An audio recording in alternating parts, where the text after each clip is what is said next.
kind to the stranger in yourself. Be kind to the part of yourself that you don't know. Without ambition, without the need to connect to an audience, what is the motive for artists to work? When you love something so much, it's not perceived as work. And I always like to think of myself as kind of an anthropologist in a way, watching what goes on. My job is to simply try and report on the facts. I didn't have any desire to do anything other than sing. That's all I knew how to do. There's no better story than a story you don't know the ending of a man changing his life, and you identify with it immediately. I like people, and I like asking questions of people, and I'm insatiably curious. It's always funnier to write about bad sex that doesn't work out. Well, he's a paradoxical kind of figure. That's what makes him so fascinating to people, and he's practically Shakespearean. You cannot be panicked because you're behind. You're never behind. And it's in the complexity of it that the beauty of it arises. And I was a purr from the get-go.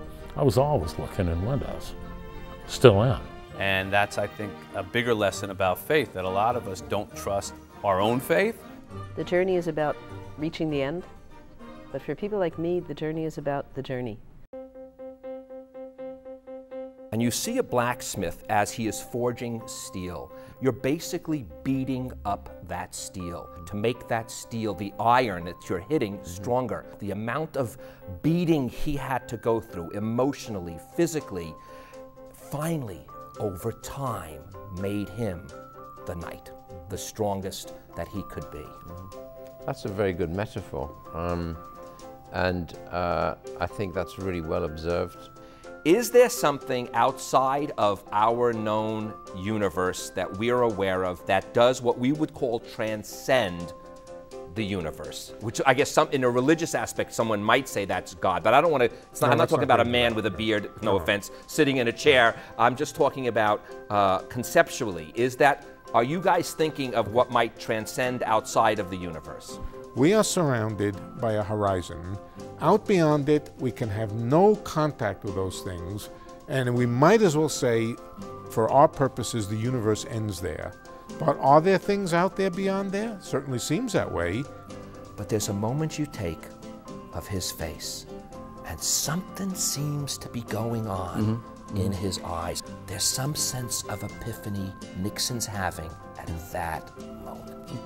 Thrilled you caught on to that scene, because no one ever talks about that scene, and it meant so much to all of us, the piano scene and the moment at the end of it, and no one else has highlighted that. I have a note here. Don, he's a cross between Rod Serling and Leonard Cohen. Now I know why I put those two down, and I put it down there because those are two heroes of mine. So I really Are you serious? Yeah, absolutely. Well, I wrote that down because when I see him, I say he's got this persona of Rod Serling, but the poetry of Leonard Cohen. And there's a line, this is from Leonard, act the way you would like to be, and soon you'll be the way you act. Do you know the name of the school teacher he was having the affair with? I didn't write it down, but Suzanne. Was that from Leonard's song? I always thought that she was a proto, the year after she and Don were together, she'd probably be in the Village living with Leonard Cohen. Oh, at the Chelsea Hotel. Yes. On an unmade bed. On an unmade bed. Oh my gosh. Betweenness is a very interesting concept that this book is about. All those things that lie between the things we are not so obviously aware of. Absolutely. That's, as a matter of fact, that's the heart of the book. And I always think that's a wonderful metaphor for the imagination, that there are huge adjacencies and presences around every life that we can't see with the eye, but that we can viscerally and vitally connect with the imagination.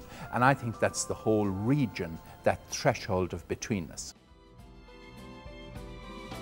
In all the shows that I've ever done, this has been the best. And I really mean that, because you don't get a chance to really talk about what's real. And this is the first for me. Thank you so much. I really am very fortunate to be here. It's a very unique interview technique, and it's much more profound than you get in any other medium. I have never had an experience quite like this. I mean, this discussion of the book has just been fabulous. You took it on such a level, and you talked about so many things that were so important to me. It was just great. I'm thrilled. I'm thrilled to know you, and I'm thrilled to know about your show as a result. It's just a gift that you give. You're bringing people together to engage in dialogue, to promote understanding, whatever it is that their message may be, the need and the desire, the hunger and thirst for greater understanding of other cultures. It was an enormous pleasure to talk to you and just talk about other things that I think are directly related. I'm Barry Kibrick. Keep revisiting and looking closely between all the questions, and we will be what we want to become.